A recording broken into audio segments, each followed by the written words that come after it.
Welcome back to Movies on the Focus, the podcast where we dissect cinematic masterpieces, one glorious, or sometimes disastrous, film at a time. I'm your host, Bob, and with me as always is the insightful and ever so charming Alice. Hello, movie lovers. And Bob, try not to get too carried away with your charming descriptions, or we'll never get through this episode. Today's focus? Stanley Kubrick's Paths of Glory. Prepare yourselves for some serious trench warfare, both on screen and in our discussion. Indeed, Alice. Paths of Glory *, a 1957 drama that really packs a punch. Released on December 25, 1957, talk about an unconventional Christmas present. A powerful anti-war statement, this movie has earned its place in cinematic history. I mean, a 96% rating on Rotten Tomatoes? That's practically a cinematic miracle. A miracle indeed. And the 8.4/10 on IMDb? Those 218,358 votes don't lie. A Metascore of 90 speaks volumes. Kubrick, at the height of his early genius, really delivered with this one. It's so much more than just war scenes.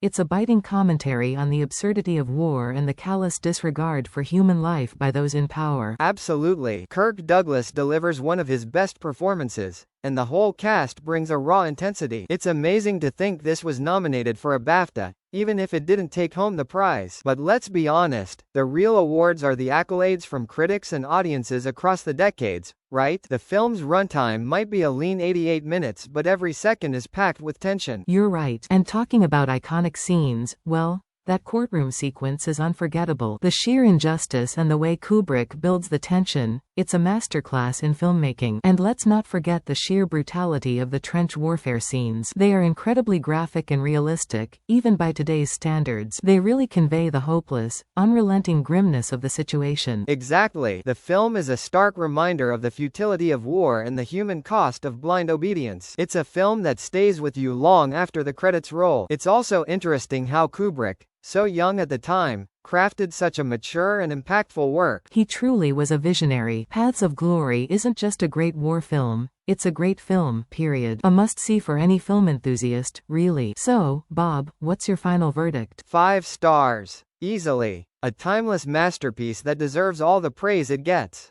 And that's a wrap on this week's episode of Movies on the Focus. Join us next time for another cinematic adventure.